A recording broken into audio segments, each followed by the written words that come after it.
Hey, good evening, good evening. Look, I have to double check the hair really quickly, but I hope that everyone is having a wonderful Sunday evening, afternoon, depending on where you are. Thank you so much for joining tonight for Decoded.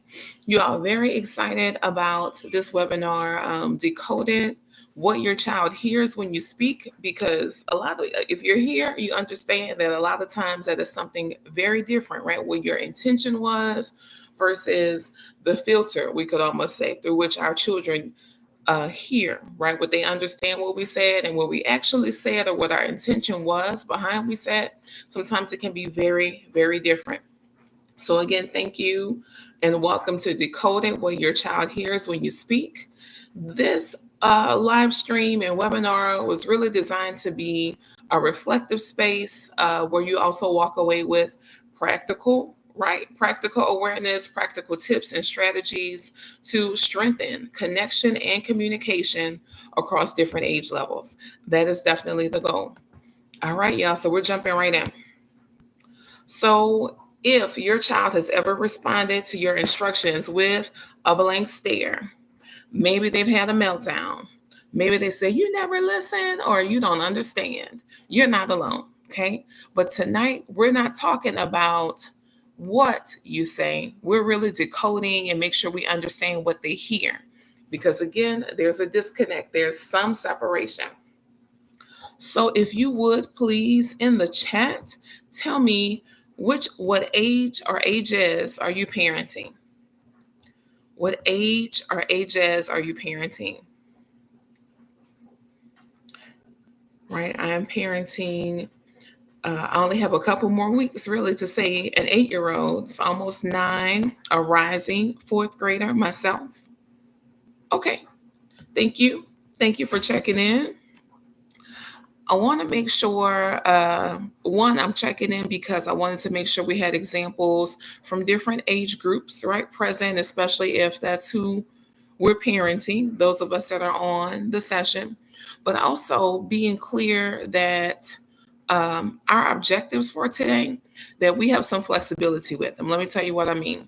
So, one, we are going to explore how communication can land differently, right, depending on not just the age, not just their emotions, right? What we say will land differently if they're anxious, if they're sad, if they're happy, but also their developmental stage.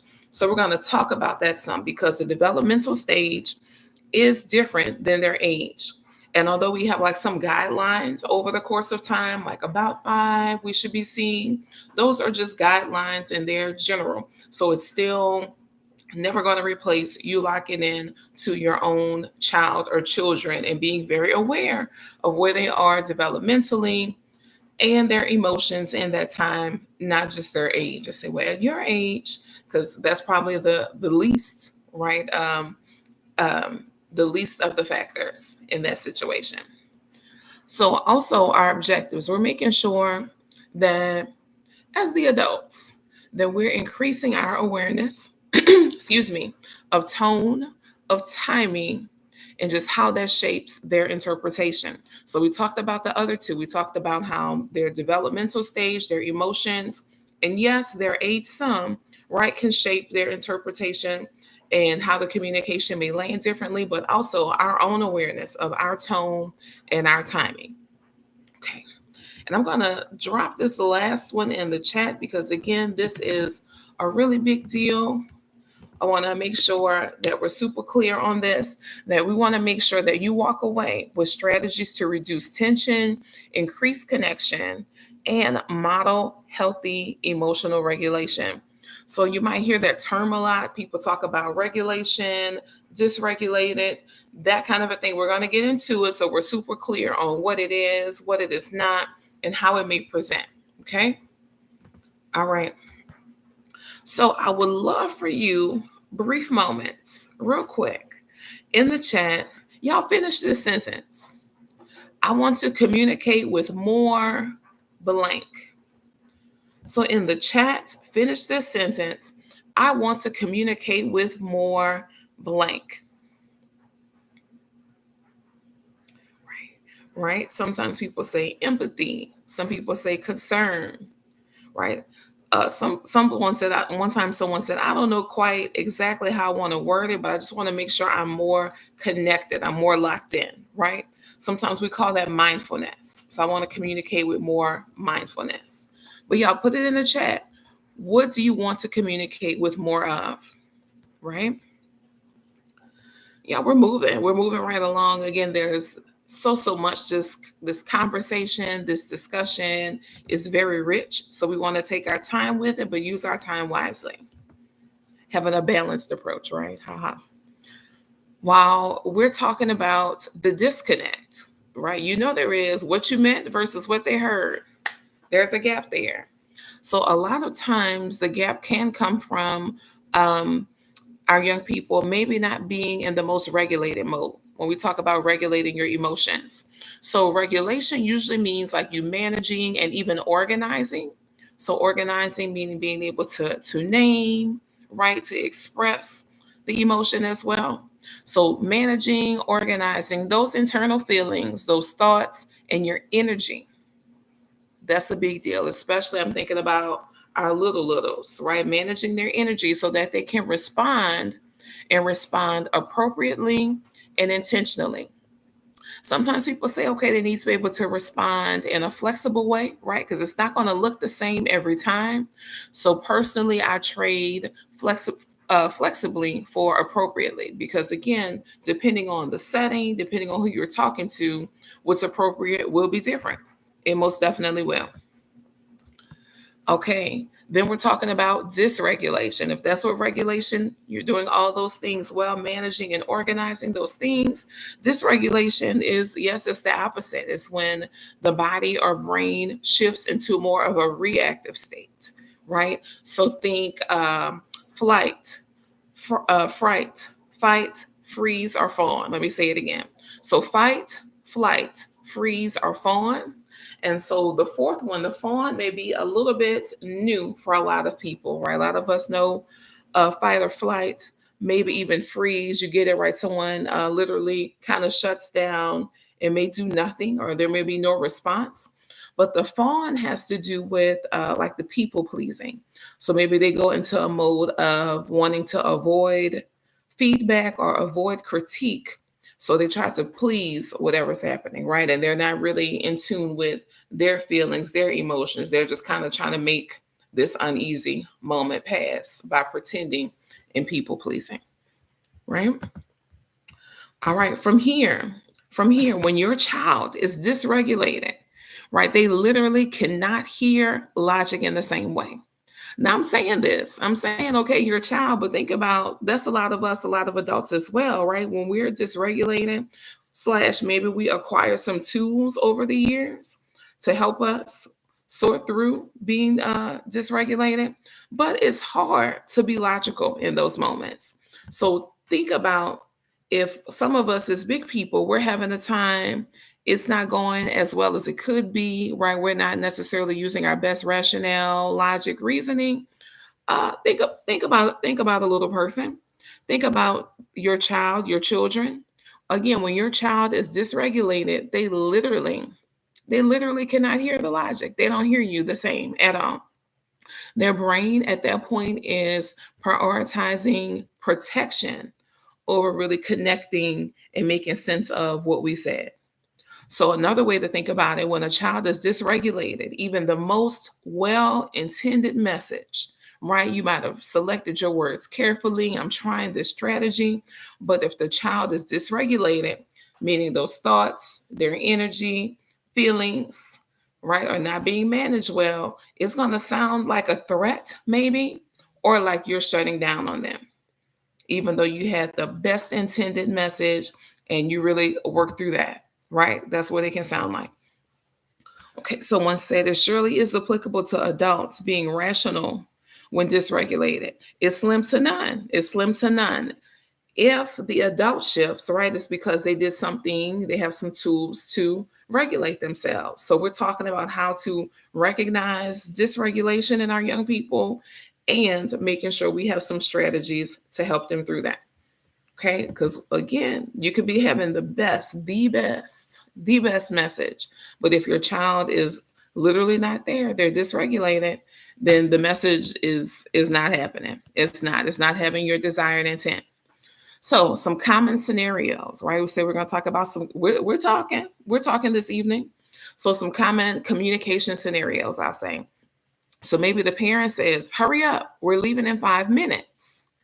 If the child is dysregulated, it can sound something like, "All right, I'm messing up. I'm in trouble. I'm failing because I'm not going fast enough," right? So that's general. A young child, think early childhood, it might be a straight up meltdown, right? Or they start clinging to you because they struggle with shifting their attention and attachment quickly. So I'm going to say that again. If it's like, "Hurry up, we have 5 minutes," depending on the age, especially early childhood, right? They may have a meltdown. They might actually come to you and cling to you because they're struggling with shifting their attention and attachment quickly. You gave them 5 minutes. Tweens and teens, they might react with sarcasm, with rolling eyes, or ignoring you. And that is partially an attempt to assert some control when their rhythm is interrupted. Maybe to them, they were on track. Maybe they were in their groove. It's not going how you wanted it to go. Right? You gave them the 5 minutes. Maybe they thought they had 10. We don't know.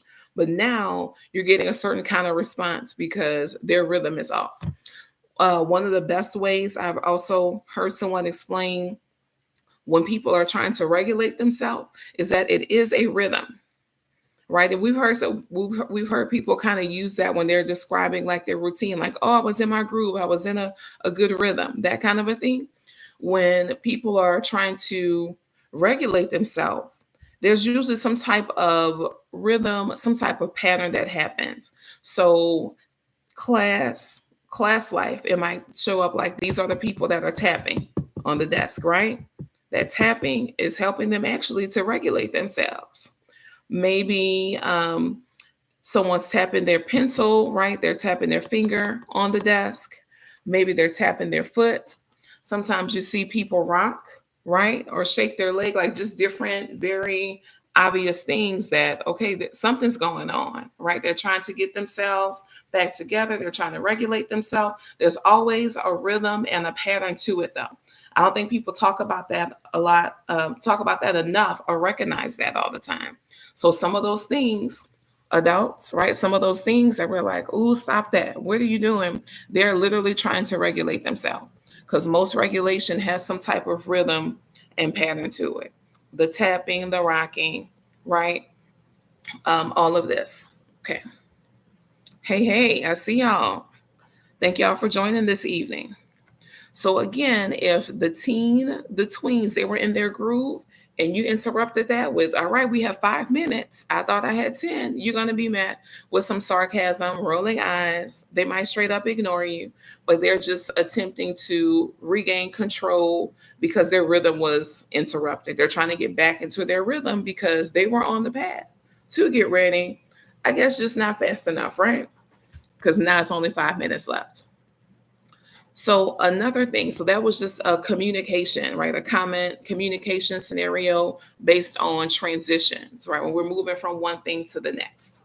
So this one is for boundaries.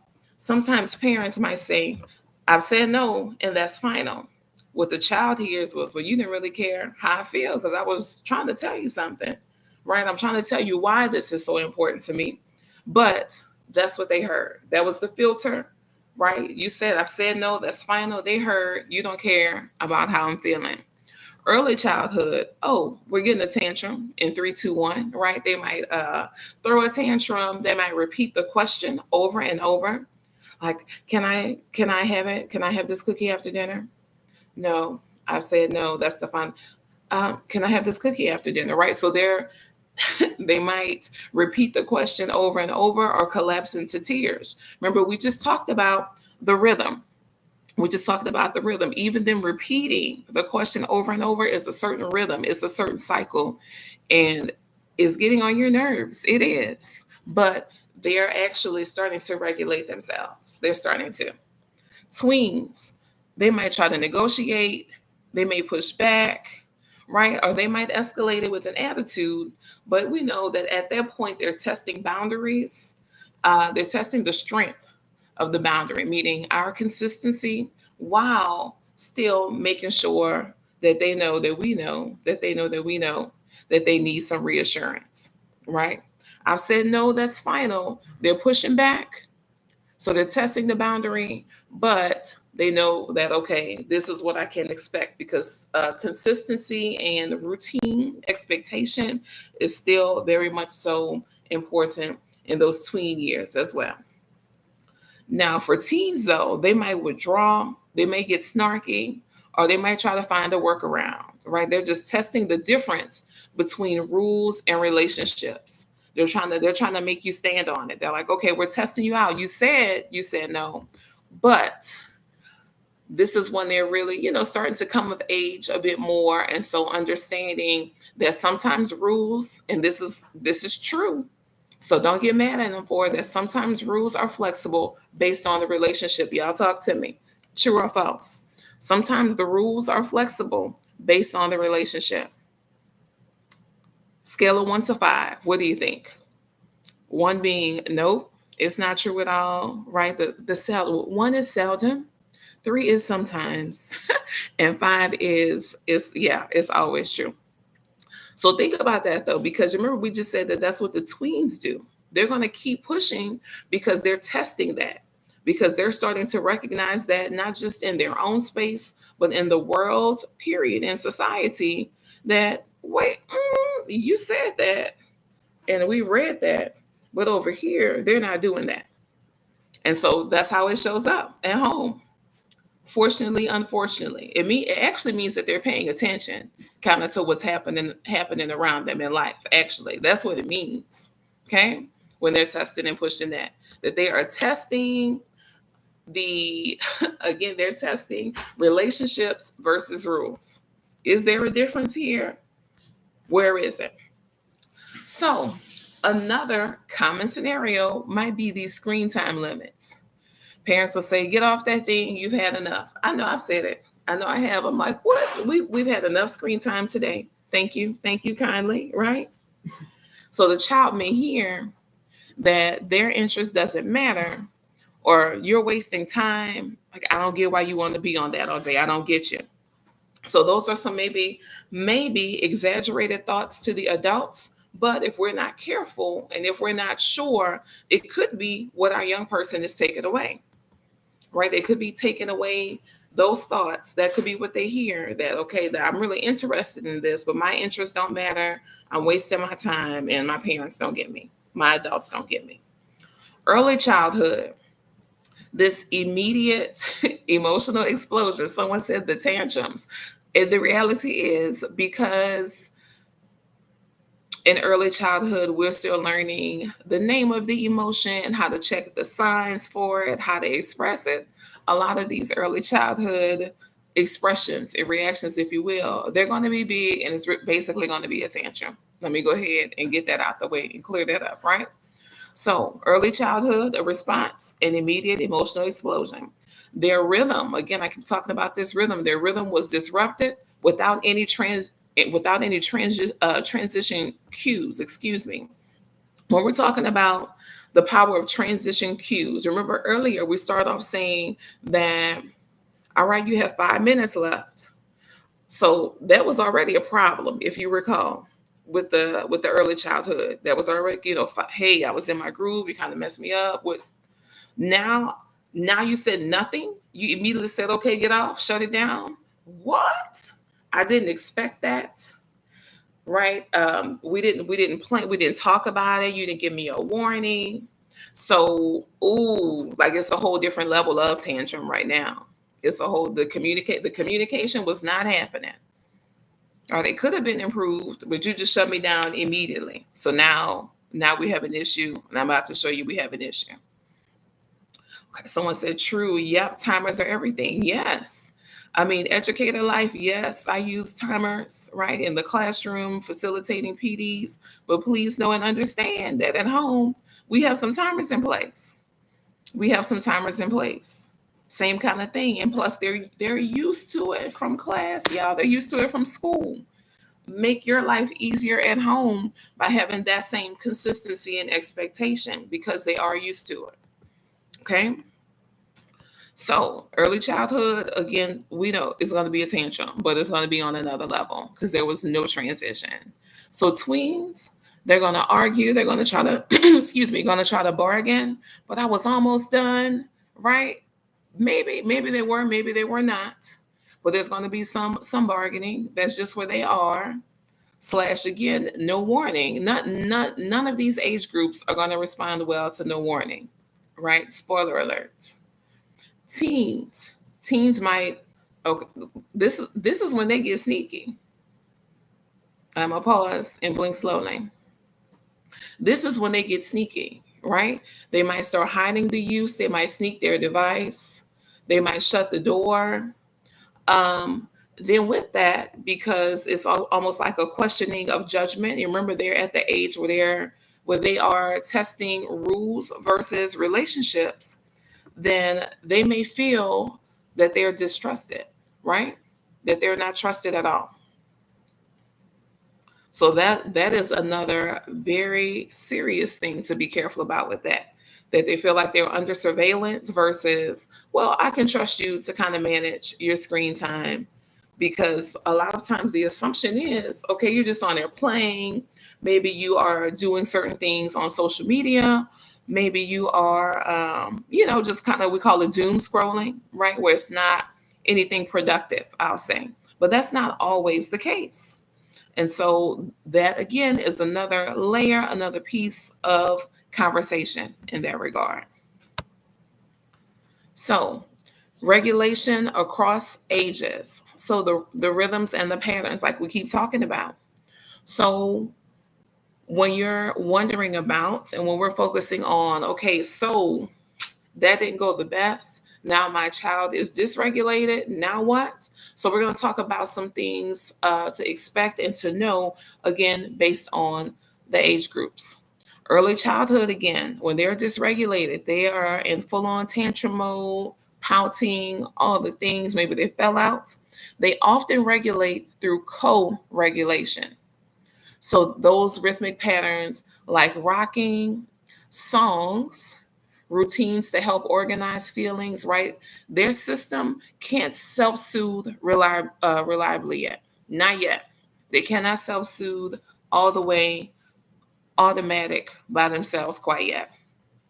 So think about this. So for co-regulation, and I told y'all I have an almost 9-year old who is a rising fourth grader. So it makes me think about like Daniel Tiger, right? Y'all let me know. You familiar with Daniel Tiger? Daniel Tiger's Neighborhood, which was like the rebrand remix of Mr. Rogers' Neighborhood. It's animated for the new kids. Let me know if you're familiar with Daniel Tiger.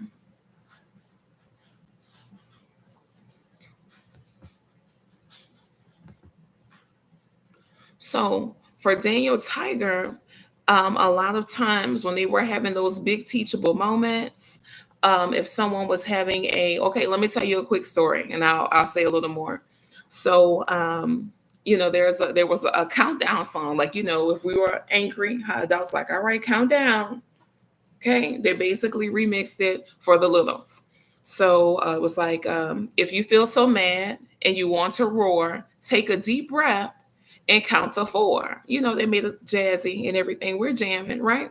So the kids, it's a song.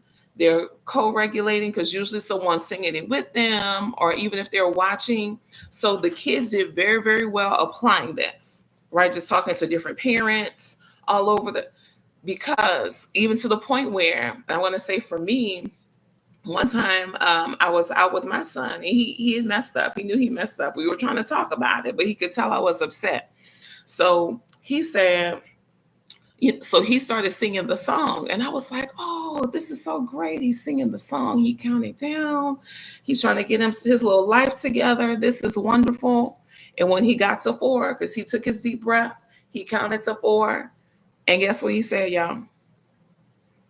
He said, Mom, do you feel better now? Excuse me, sir. Excuse me, right? But the reality was he understood when to use it. He knew the song. He right. We made it work, but yeah, but to tell the truth, I did feel better after singing the song and reading with my son. How about that? So some of those same strategies that we use for ourselves, yes, there's some cartoons and shows and things that help to model that. But the reality is, as they're adults, things that we do, right? We do breathing techniques. We count down, even if we don't count down out loud. Because imagine you being in that staff meeting talking about 1, 2, right? They're gonna say, "What is wrong with Miss Jones? What is going on?" Okay, so maybe we don't do it out loud, but with them, because they're in the co-regulation stage, we do these things out loud to help support them. Okay, good. So someone said they're familiar with Daniel the Tiger. Yes. So imagine that the countdown was for me. Imagine that. But again, that makes sense because they're used to us doing things with them to help support their emotions at that stage. So that was it made all the sense. It's funny, but it made sense, right? Okay, so that's early childhood. So for tweens are special, y'all, because they're literally at that phase where they're still bouncing around some, where sometimes they want parents to be their anchor, so still a bit co-regulating, but then other times they are fiercely insisting on their independence. So the rhythm shows up in familiar things, in their familiar routines, right? So like bedtime chats, after school decompression time, that is truly their regulation time. Okay, so when things are again interrupted, especially interrupted with no warning, like I'm used to you coming to talk to me as I'm on my way to sleep, but you're on the phone with your friend, you might get a little attitude, you might get a little something.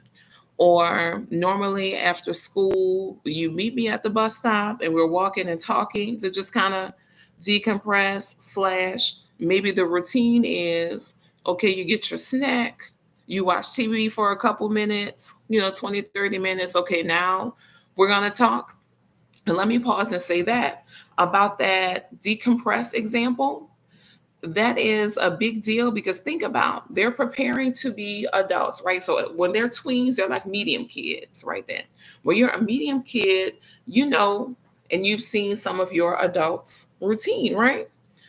Just like a lot of us, some people say like they drive home in silence. Let me know if this is you. If you drive home in silence, sometimes with the radio off, or if you sit, some people sit in the car like in the parking lot, in the driveway, because you just need a little bit of quiet time. You just need a moment, right?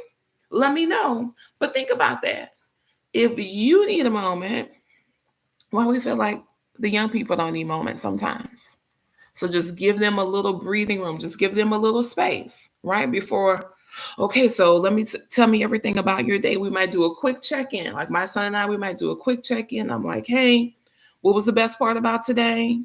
He'll say, I'm like, was there anything that didn't go how you thought? And he'll be like, yeah. I'm like, okay, we'll talk about that part a little bit later. I let him get his snack because that's another thing about being dysregulated. For some people, they're just hungry. For some people, they're just hungry. There's a couple of friends that I have and know if they haven't had that snack, if they have not had that snack, all bets are off. They're not regulated. Yeah, they're hangry. Yes, yes. So again, that awareness thing. And then at that point, if they're tweens, you know your kid.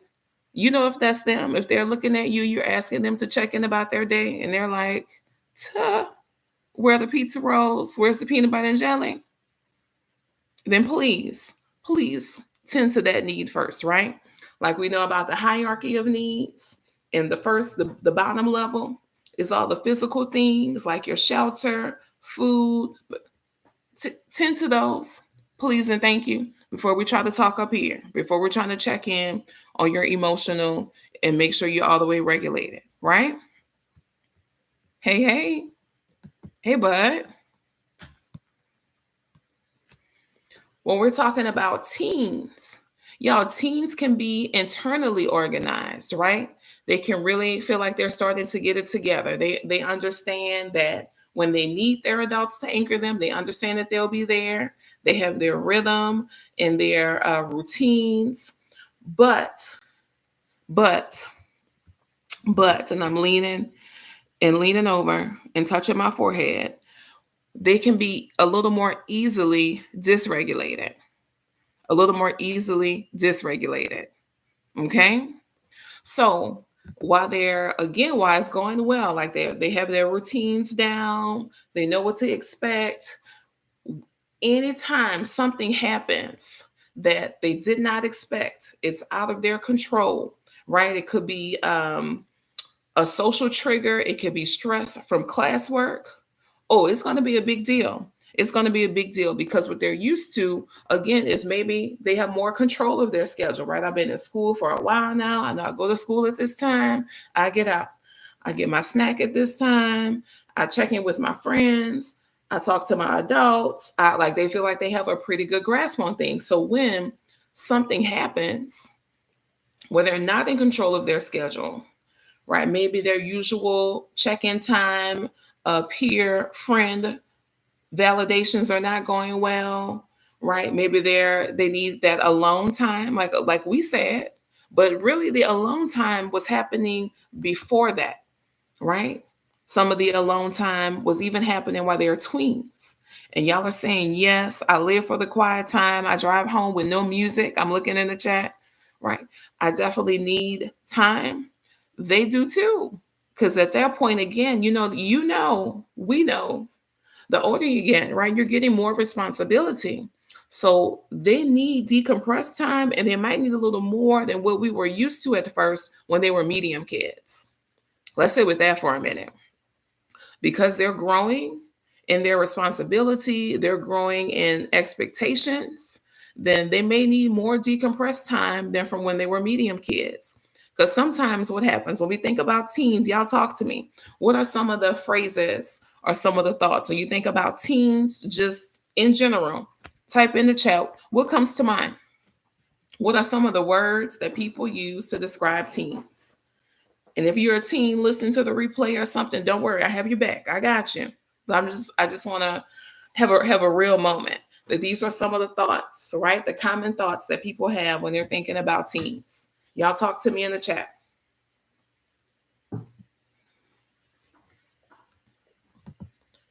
When people talk about teens, what are some of the words or phrases that come to mind? Okay, someone said attitude, always annoyed. Right? Irking, right? So they're just being annoying, right? Maybe they're saying that they're always irked. Something's always bothering them. So let's put some of this into context though, based on what we said, that maybe they have an attitude. What if they had an attitude because their decompressed time was interrupted? Because they felt like they knew what their day, their evening, their afternoon was going to look like, because we have a pretty good flow at this point in my teenage life, right? But maybe one of my adults has something else planned unbeknownst to me. Yeah. So if there is a moment of, okay, so I know I have this amount of time I can spend just kind of chilling out for a little bit, then I'm going to get started on this homework. And then, but suddenly we have to go run errands. Maybe a younger sibling has a soccer game we're all going to. Maybe we have, so this is when we see some of these things, right? Well, I'm uncooperative, I'm annoyed, right? Am I be critical? Because I'm like, well, why do I have to go? Do we all have to go to this game? Right? Do you know I have homework to do? That's what we get some of these responses, because someone said, I believe schedule changes should be mentioned to children. Should and could, maybe as much as possible, but a lot of people don't do it in real time. Right. So just like I know some things that help that, a lot of families that, it's going smoother in their communication, especially with their teens, there's a family calendar, because the reality is the adults have calendars, they have schedules. So it's hard enough merging theirs, let alone when you put the young people in. in different extracurricular activities, right? And if you have more than one young person at home, it gets extra crazy. It does, right? If you have multiple children and they're doing multiple extracurricular, like nobody's doing the same thing, oh, it's extra spicy and extra wild. It is. It is. So, as much as possible, it's not going to always be stated first. Yeah, because again, and that's another growing up moment for them, but they're practicing it. We're helping them work on it, right? That sometimes it's like we're calling an audible, it's happening in the moment. This is what has to happen. It's a shift, it's an adjustment. This is the adjustment we're making today. Okay. Someone said the family calendar is life. Yeah, as much as possible. As much as possible. Right? And depending on what your family's style is, because I know we have an extracurricular, we have the calendar on the refrigerator. I know some people are digital people. So do what works for you, but just do it consistently. Because again, it's the consistency. These unexpected things, these are the things that cause issues. If it's unexpected and not communicated about, what? What you we want some attitude and some meltdowns and things. We invited that right on in. We sure did. We did. So some of it is going to be a little, maybe a little more complicated. I don't want to necessarily say that it'll be a bit more of a shift because it's going to require the adults to start recognizing the teens more as developing adults and giving them the space to do so. So it won't be where we're always calling an audible, like, oh, I knew I had this coming up, but I forgot to tell you. Then again, it's going to be some pushback and it's going to be some semi drama, right? Because you normally wouldn't do another adult like that. Not that they are an adult, but if we want them to practice, we have to give them the space to practice that sometimes. So as within, what's appropriate, and we're talking about like scheduling and timing and routine, because again, a lot of this gets misinterpreted, the communication around this, we have to make sure we're treating it in that developing manner, right? We're giving them these different levels and layers of practice. So when it's time, they're ready, right? When it's time, they're ready. So consistency helps things happen more smoothly. Definitely. Definitely. And even the consistency in the changes. If it's a certain way that we communicate when there's a change, that's big. If there's a certain way that the change happens, like for example, sometimes I keep going back to some of my conversation, obviously, with my son, that usually we have to have the same things done at the end of the day, right? You have to have done your homework. Maybe you did your Taekwondo practice. Maybe, not maybe, I'm saying maybe, but clearly all these things are happening, right? You have to eat. You have to take your bath. Then you go to sleep. Sometimes we move things around, right? Maybe dinner's running a little late, so I need you to take your shower earlier, right? Oh, now your practice schedule for TKD changed. So that means now we do homework earlier, we do reading right here, and then, right, so all the things are still happening. So that's its own thing to express and convey, but they're happening at different times, but it's still the same things. It's still the same pieces of your routine that you're used to. I tell them we're playing time Tetris. I'm sorry, we're playing Tetris with time because these are the things that still have to happen. So we're just moving them around so we can clear the line at the end of the night, right? Make sure that everything goes well. Okay. All right, y'all. So we got deep into that one. But again, if we're thinking about teens and we want them to be these developing adults, we're preparing them, then we want to give them sometimes that alone time, but with some balance where we do have a good bit of and burst of engagement as well. So sometimes, let me say this though, because this is a big deal. Sometimes in our own urgency or overwhelm, right? Well, we're not regulated all the way. As adults, we prioritize our own regulation. We prioritize our own regulation. I'm going to say that part again, and y'all tell me what you think about it. I'm going to say a little more after you tell me what you think. So sometimes as the adults, when we're not regulated, maybe it's urgency, maybe we're feeling overwhelmed, that we prioritize regulating ourselves first. So again, true or false? Or what other thoughts do y'all have about that?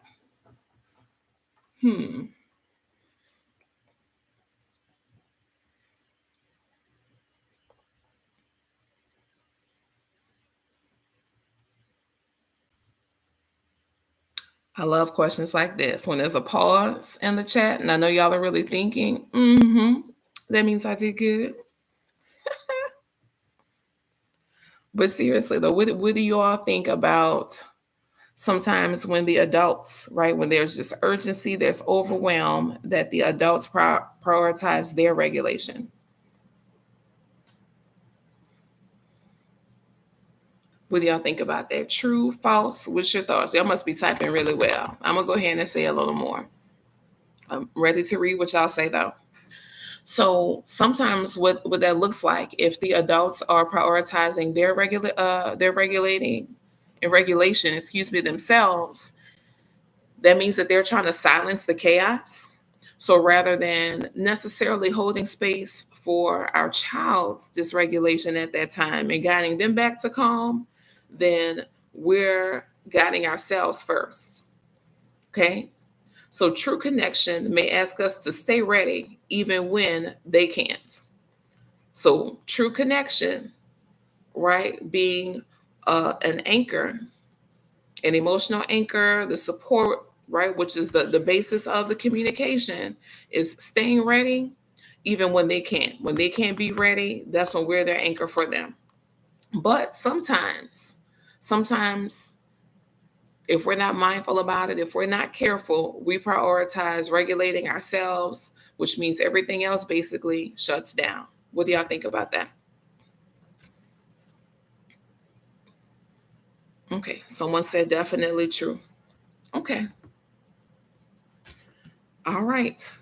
So I'm going to put this one in the chat, a quick poll question. And I want to know, I'm going to say it, then I'll drop it. So, what reaction have you seen most in your child when you set a boundary or give a directive, right? When there's something that they can't do or they can only do it for a certain amount of time, or you say, okay, I need you to go blank. Go ahead and start your blank. Which of these do you see most often? Which of these do you see most often? Let me see in the format. It looks a little interesting.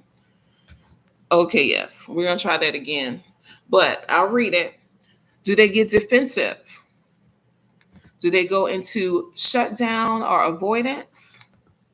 Sarcasm? Do they burst into tears? Right? Or do they give you the silent treatment? Do they go stonewall? So I'm gonna place them in separately. So what reaction have you seen most in your child when you set a boundary or give a directive? Is it defensiveness? Is it shutdown? Is it avoidance? Like, I'm not even trying to hear you, right? I'm about to hide over here. Is it sarcasm? Is it immediate tears? They just burst out into tears, or the silent treatment? And this is so I want you to answer this, but I also have the question of what age group are you talking about? What age group are you talking about? We're going back to where we talked about some of the factors that will most impact regulation. Is not as much age as it is their emotional states, right? Their development, and the emotional state and their cognitive development, those two things. So age, right? We kind of have some milestones, again, some feelers out, but what actually impacts them more, right? The reaction to the communication is, again, are they regulated, and what is their cognitive development level? Not as much age. So, what reaction have you seen most in your child when you set a boundary or give a directive?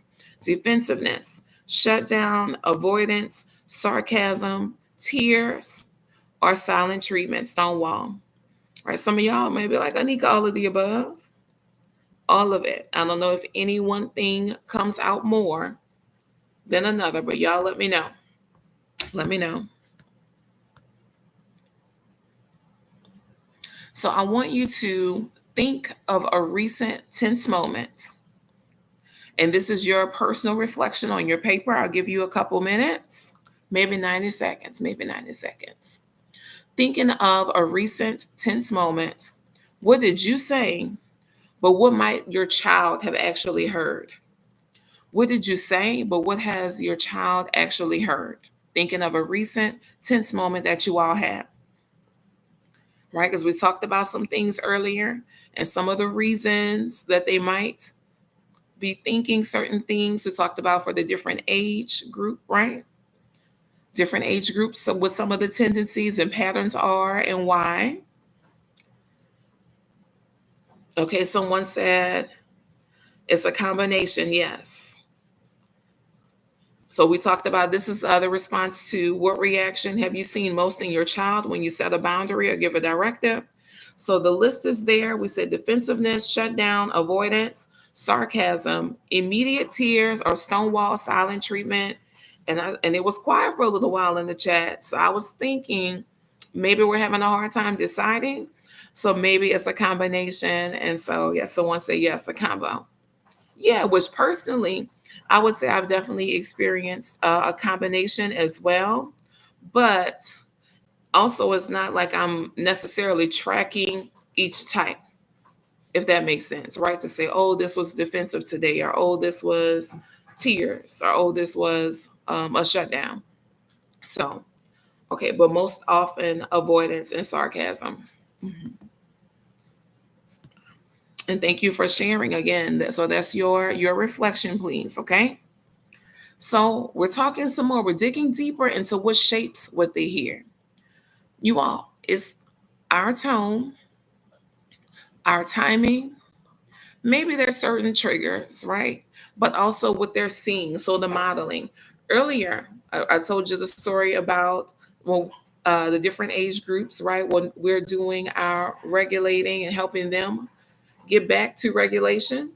So we talked about the co-regulating for the early childhood and some of those stories. But again, because of the modeling, right, my then 4 or 5 year old was able to do what he needed to do to regulate himself. He co-regulated me, like we talked about. If you missed the story, go back and listen to the story. But the modeling, the timing, and the tone, those are the big three for sure. So they're like, we know we live in a time of social media where and AI, all kind of things. So there's all kind of filters to be aware of, right? So think about these three things as filters that they're literally impacting and affecting what they hear. They're invisible filters, clearly, but they're impacting and shaping what our young people hear. So one of those being past interactions. So that's going to be a hard one. Sometimes that's an upward hill to climb because children do build internal catalogs of how adults respond. Remember that for young people, especially while they're just learning and developing, the expectation of the routine, the consistency, right? Knowing what to expect. All of that is very important. It helps them to regulate, it helps them to be calm. So they're actually kind of building this internal catalog of how their adults are responding. If past communication attempts were dismissed, they were punished, they were ignored, then they might brace themselves. If they attempt again, they're going to brace themselves for hurt, for conflict, even before you finish speaking, right? You may have been like, well, I think, and they're already somewhere else, already bracing for a different kind of impact than you were necessarily intending. Okay, so you may have seen some stories where, thinking about the little people again, where a child might say, hey, oh no, I left my coloring paper. I left a coloring paper on the table in the restaurant. Can we go back and get it? Right there in tears. They're not regulated. So we have some choices. We can say, hey, we have some coloring books and crayons at home, or we can decide, okay, well, this is important to them. Let me show them that I see that this is important to them and I support them. Let's go get this coloring paper and this crayon. Even if, so this is a big deal, even if it's not still there, maybe they're super thorough, boom, pow, whoop, they wiped it down, right? They finished busting the table. The fact that you, as their adult, you showed support, you showed concern, you connected with them. It may not have been as important to you because you're like, it's just a coloring page, but it was important to them and you showed them that. They will trust you with bigger things along the way. We always talk about, when I'm talking with parents, how there's little tests along the way, right? That the young people are going to talk to you about things that are important, but they're not super impactful. Like it's not shifting anyone's life necessary. No one has been harmed. No one is in danger. So these are the little things, the little pieces, right? Where they're just kind of giving you little tests, whether or not you're realizing. And they're building this catalog, like we said. Now, if when they were giving you the little situations, checking in, talking to you, and you were dismissive, maybe they got punished or you ignored what they were talking about, then one, they may not continue to try with the little things even, but for sure, they're not going to try with the big things. They're not. They're not. So I need you to really, really sit with that, lock in on that to make sure you're super careful about, again, your responses. We talked about this very specifically on the educator side, like when you don't get the response you're expecting, like you ask a question, right? You don't get the response you're expecting. You don't get the correct response. Then what? Then what do you do? What is your move? Your next move is your most important move. Your response is your most important thing. So past interactions, they're keeping a catalog. They have a Rolodex. Whether or not we want to admit it, whether or not we want to talk about it, it's a reality. So we need to acknowledge it and make sure we move forward from that for sure. Talk about it if they want to talk about it. Their emotion in the moment, their current emotional state is going to color everything, you all. Their current emotional state is going to color everything because either they're regulated or not. If it's not, then the message is going to be misconstrued. It is.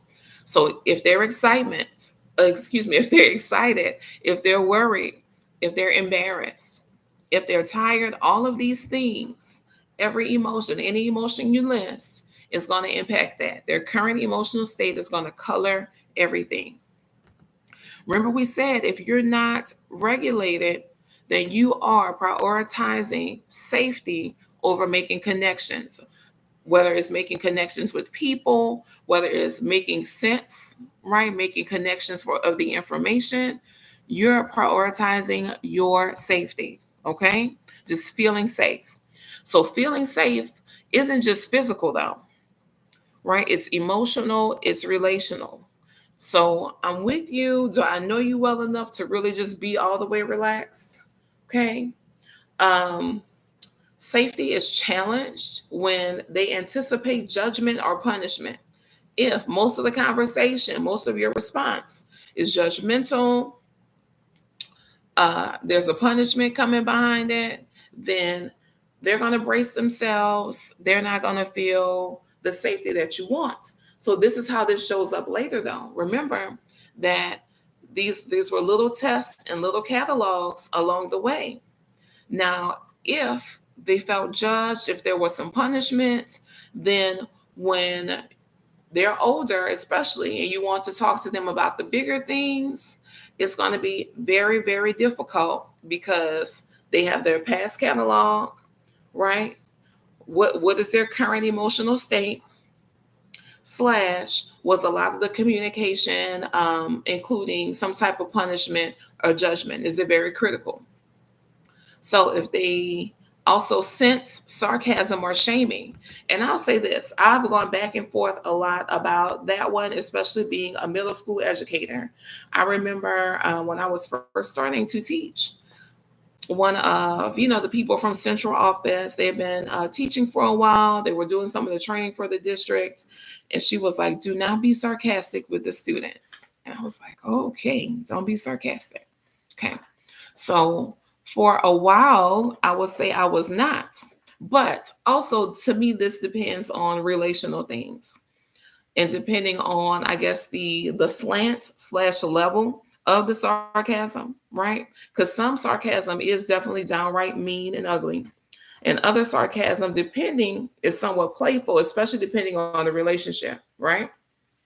So, for example, I'm thinking about even, okay, going back to my son, sometimes playing with him, and he'll say, and I'm like, all right, it's time to do your reading. And he's like, oh, yes, reading time. And I'm like, oh, yeah, today is opposite day, but we're rolling anyway, right? So he was being sarcastic a little bit. He was playing.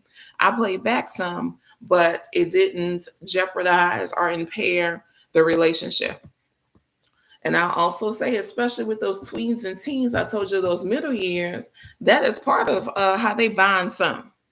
Again, being very careful that it doesn't get that very dark, very negative or mean slant, because it can go there if you're not careful. But just some wit, some wittiness. That is middle school life. That's where they live. That's where a lot of the wit and personality starts to pop a lot more. So with that caveat. But if they're being shamed, right, or definitely devalued as part of the sarcasm, that is not what we're talking about. Not that. So they will not feel safe. Their safety is challenged if they're feeling rushed, dismissed, or overshadowed. If your child is communicating with you about something that's important to them, but again, it's not important to you, that coloring sheet and that crayon, dismissed, then you have to work. You will have to do work as their adult to build that safety back. You will. If they feel like too often, right, maybe when they're not regulated, you're not regulated either, but you're always choosing you, or you're choosing you too consistently. And remember, as the adult, you have more tools to get back to regulation. They're feeling overshadowed. You're going to have to work to build that safety back. If they're feeling rushed, we talked about a moment ago, well, a while ago now, you have 5 minutes. What? I thought I had 10.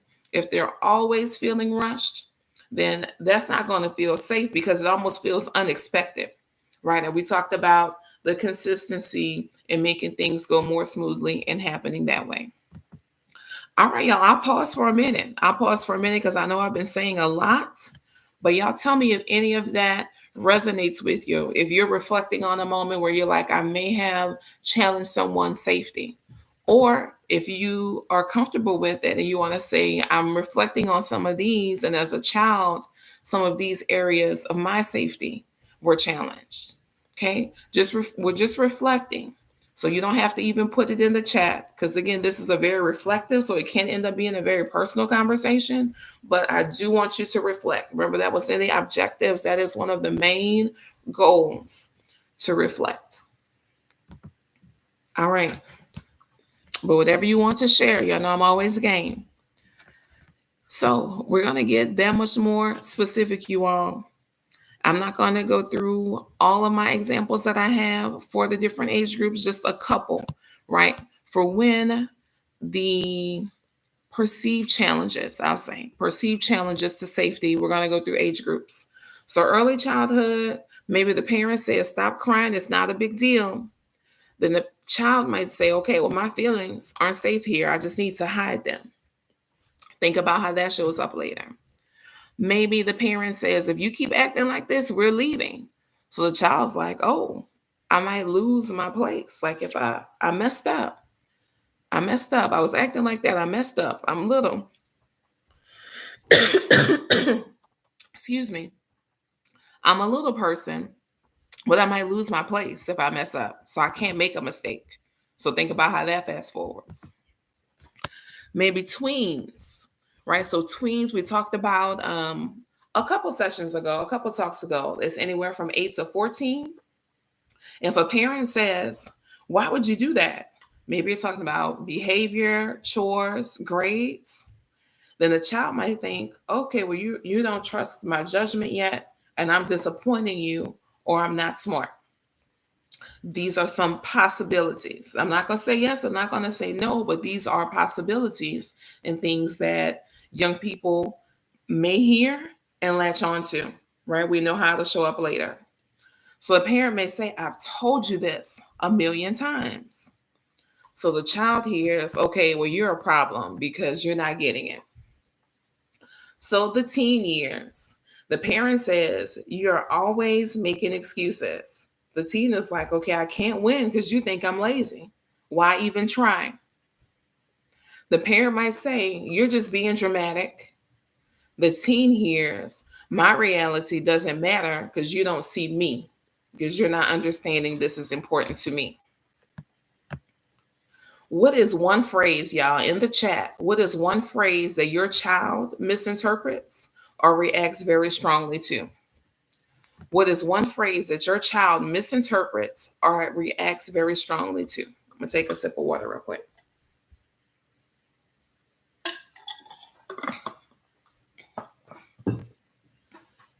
One phrase.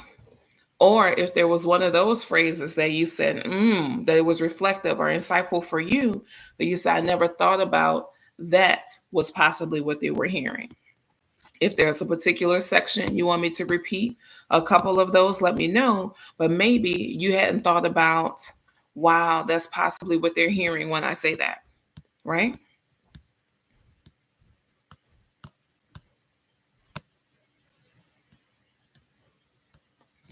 So sometimes, and even adults react to this one quite a lot. If someone says, we need to talk, right? We might see it as some punishment coming up.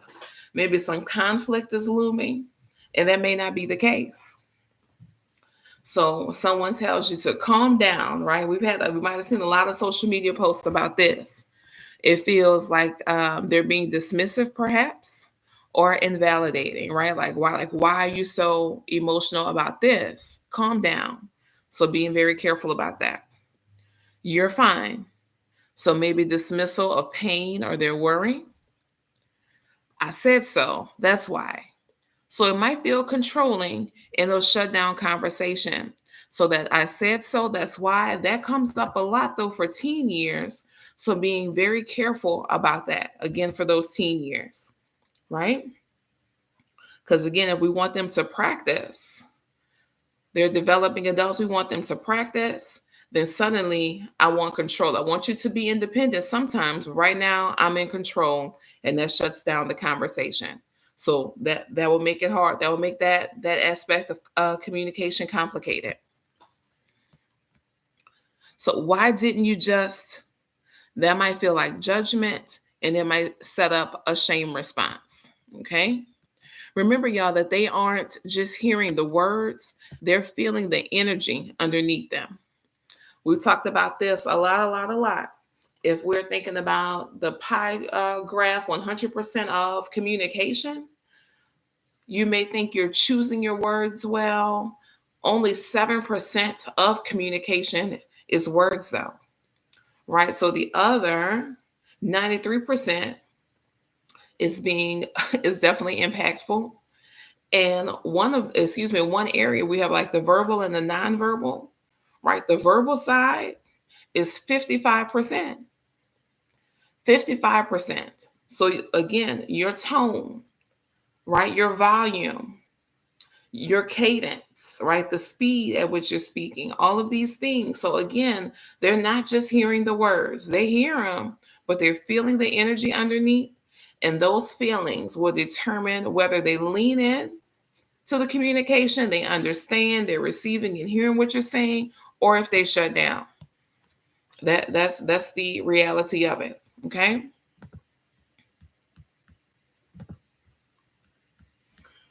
Okay, someone said we need to talk as one. And I imagine so, because I think that would evoke a lot of emotion in adults all the way down, you know? A lot of adults, especially in more intimate relationships, right? If someone close to you says, we need to talk, that's a big deal. That's a big deal. And I don't, and a part of me is like, did TV hype it up? Because that's always the phrase, like when someone's going to break up or something dramatic is happening on TV. Or was it like a self-fulfilling thing? Like people started using that exact phrase because, you know what I mean? I don't know. That one is interesting to me. I'm still pondering that one a bit myself.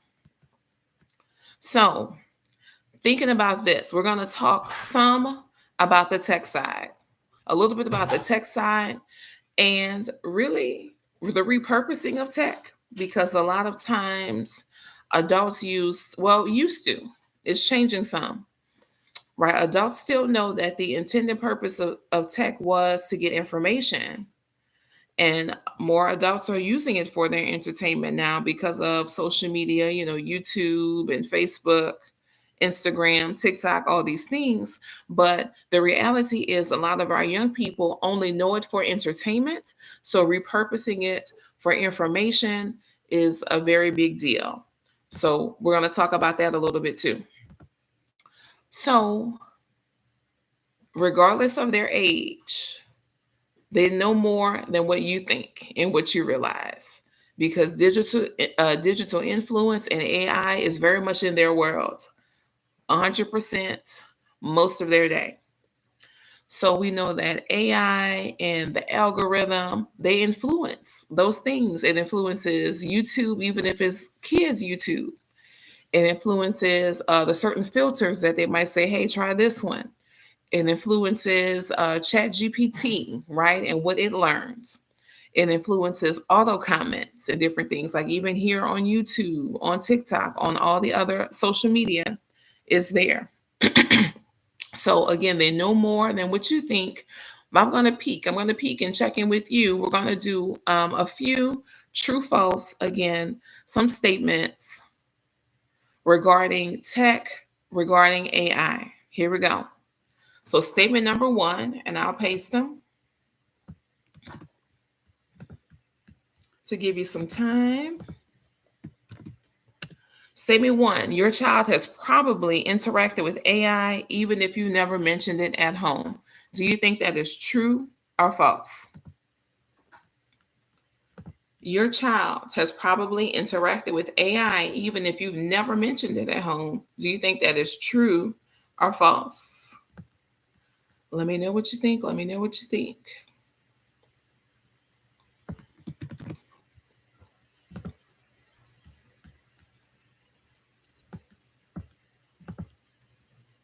Mm-hmm. So, a couple of things. So, at this point, most modern games, search tools, right? So, we say modern games are the games that the kids really like, whether it's Minecraft, whether it's 2K, right? Madden, all of those search tools. We know that Google has Gemini, there's others, Microsoft has Copilot, right? So, streaming platforms, everything has some type of AI, and it uses AI algorithms to kind of gear what you're going to be exposed to. So every now and again, we know that it might just show something to you. And it's like, okay, if you scroll past it, it's like, oh, it's almost like the Pandora. You remember the thumbs up, thumbs down? So it's an automatic thumbs down if you're scrolling quickly. But if you spend more than a few seconds on it, it's like, oh, okay, this is what they like. So I'm going to show them again. I'm going to show them more of this. So that's why what happens, for young people and sometimes older people, your algorithm tells on you. It tells what kinds of things you've been consuming because you spend some time. It's like, oh, okay, they gave them a thumbs up. They like this kind of video. Someone said it's definitely true of young people in my life. Yeah.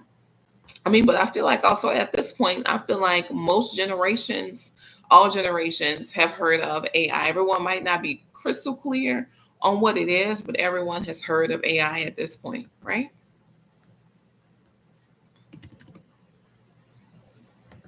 So, Number 2 for true false.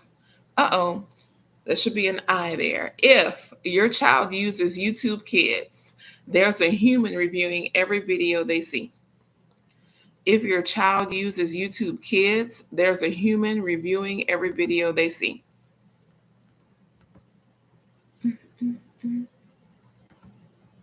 True or false? Right? Because a lot of people like to say, well, I have all these parental guards and safety controls on, and I make sure. So being very careful about it. Is there a human reviewing every video that they see? The reality is false. That AI moderates, just like we said, the algorithm. AI moderates and recommends most content. So human moderation is very, very limited. Also, talking about whether or not the young people have ever interacted with or been exposed to AI, even if you never mentioned it at home. We talked about this show that used to come on PBS. I don't know the name right now. I can't think of the name, but it was teaching for thorough, right? It would let them make the errors to see, okay, oh, so this is the adjustment we need to make. This is why this one isn't correct. So that one, though, that there's a human looking at everything, that is definitely false. All right. So number 3,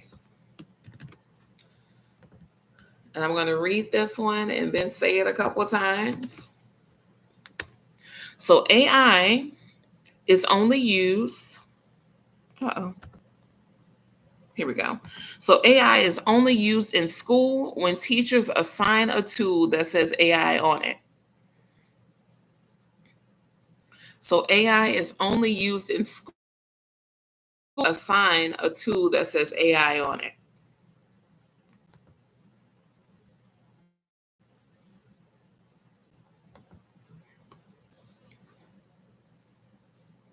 True or false?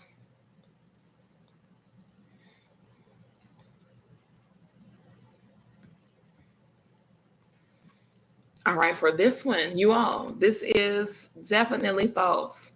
So although it may not be directly in assignments yet, and you know that we're working to change some of that, how students again interact with and understand how to purpose AI. But currently, most schools have learning platforms, whether it's spelling and grammar checks, some math apps, and things that they are using AI in the background. So that's the most common way that AI is showing up in school right now. But here at Holistic Fluency, we're definitely talking about connecting and doing our part to make sure that it's more in the forefront and in a meaningful way being used in schools to prepare the young people for life after school, for what's next. So the last, true or false, and we talked about some of this. So some of this was just really seeing if you were paying attention, if you were locked in, that auto captions is very specific. So here we're saying TikTok auto captions, but these auto captions, and y'all have seen it on even the Meta platforms, right? If you go to wish someone happy birthday, they have some phrases already for you and some emojis, right? Are those things using AI? Where are they coming from? So these auto captions use AI, true or false? Are these auto captions using AI, true or false?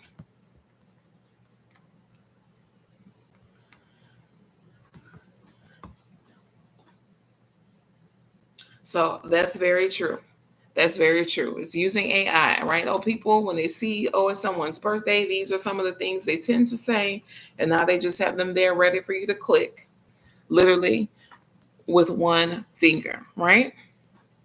So while we're still talking about different ways and different levels of exposure, experience the young people may have with tech, with AI specifically, because again, we're talking about some things. We're talking about communication, so tech is part of it. So I want to make sure we spend a little time here.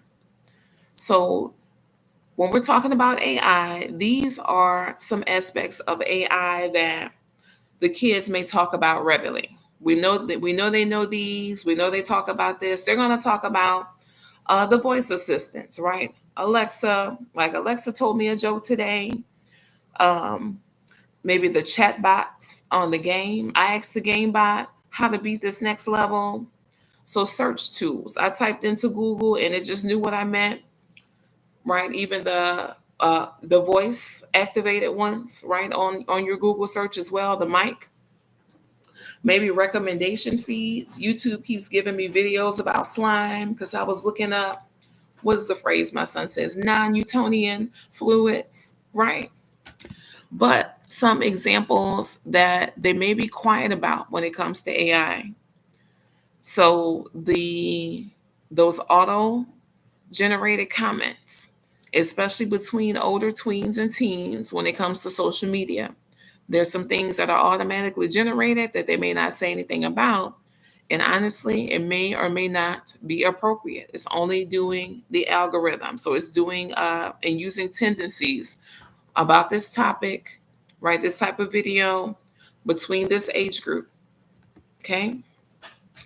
So they may not talk about using generative AI like ChatGPT to write some assignments and finish up some stories. They may not talk about that part.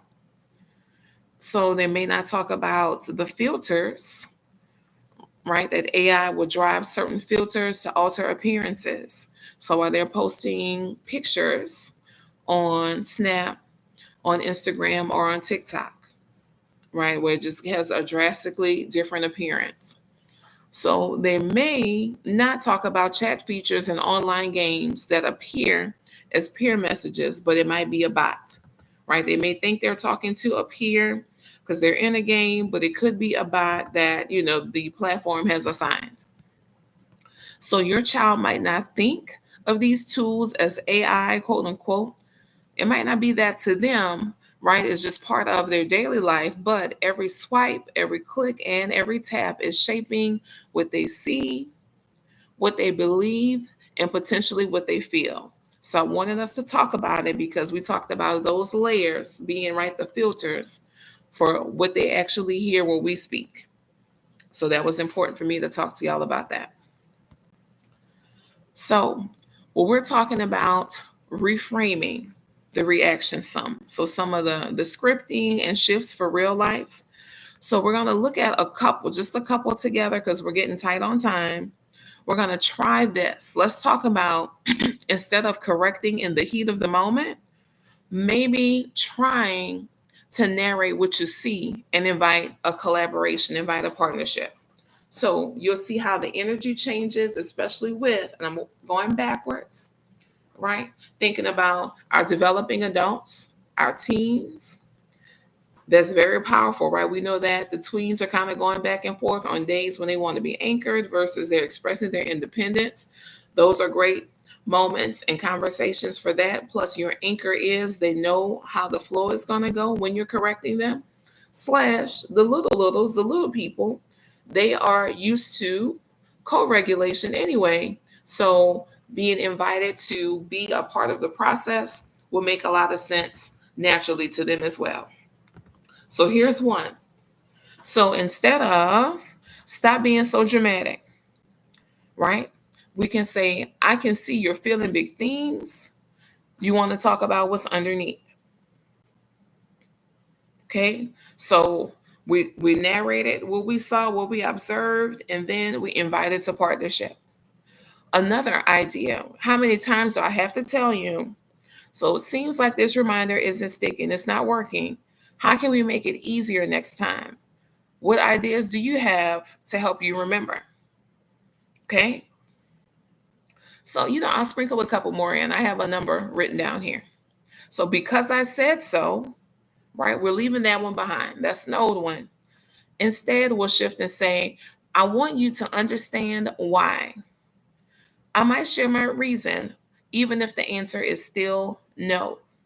So that one is a sometimes one because what we don't want to do is get into the habit of explaining every single time, right? But again, with that, because I said so, a lot of times that happens with the developing adults And we want them to understand, right? Even with the mediums, we want them to understand, okay, well, this is why. It's not just me being unreasonable, being crazy. There's some other factors that maybe you're not aware of or haven't considered. So, here, real quick, my answer is still no, but this is why. That's helpful to them, even in their decision making as they're growing and practicing. You're being rude. It sounds like you're upset. Can you share what's bothering you without name calling? Go to your room until you calm down. So let's take a breather so we can both come back with calm minds. You never listen to me. I'm feeling unheard. How do we work together to make sure we're both paying attention? So that's just a few. That's just a few, right? So we want to make sure that we're shifting away from some of those statements, like we talked about, you all checked in and shared some of those statements that cause those hard, jarring reactions. Because from there, honestly, communication is, I don't want to say it's downhill, but it's very challenged. It's very challenged at that point. Because at that point, we have a few filters up. So your best intended message is running through a few filters now, and it's probably not going to go through as you intended it to be. So, what we're doing now is I want you all to know that we have a couple things going on. I'm going to drop this link. So, I'm dropping the link to our stand store. And in our stand store, y'all, we want you all to be able to continue to do the work, the reflection, have these conversations with your young people. Besides just in these intense moments, right? We definitely gave like some transition moments. Okay, there's a disagreement, there's a change in the schedule, right? Where we need a hard shift, but there's a whole lot of other communication happening in between.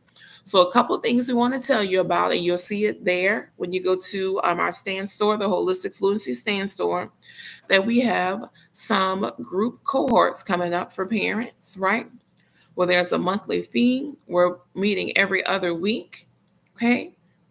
And y'all, so it's not just these conversations, it's getting really, really deep into the demonstration, right? In between the challenging times, just this day to day, how to make the day to day smoother. What are some things that really should be focused on for the consistency, for the routine, right? Diving deeper into the boundaries, the regulation, and just the real life connection, the day to day. Because again, today was some of the challenging moments, transition. I need you to hard stop. You have a directive, and that is part of the real life day to day. But again, there's so much other conversation happening. Okay. So you will see that we have also included on the stand store our parent SEL starter bundle. Okay, so that includes some discovery things for you and your child or children to work on together. We tell you exactly how to use it, everything from love languages to anger styles, understanding what multiple intelligences are. There's a lot. There's a lot, but no worries. There's a letter, a reminder to walk you through instructions. Plus, you know how to reach us if you have a question about it, right? I want to be clear that no, there's no way to have a script for every conversation. No, you don't need a script for every situation, but we all do need space to reflect, right? We need space to reflect, we need tools to respond, and we need a village to grow with. So I would love for you to connect with us so we can do that together, right? Whether it's you joining the cohort or you starting with the SEL parent bundle.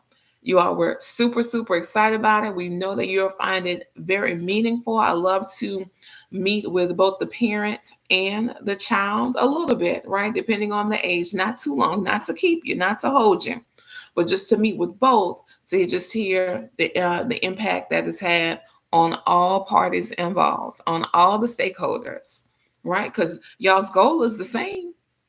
So just making sure that we're communicating it and we're connecting a certain kind of way. But thank you all so, so much. Does anyone have any questions this evening? Thank y'all for joining. Do you have any questions about any of this? any of the shifting, any of the reframing of the scripts, right? What dysregulation and regulation looks like at the different age bands. We covered a lot, right? What those tendencies are for those different age bands. If you think of something later, you can always send me a message, right? Respond to us. I'll be coming back to read through the chat to see what you say, what you found out. And as always, I will hope that y'all have a great evening. Enjoy the rest of your weekend. And I will see you soon. Bye bye.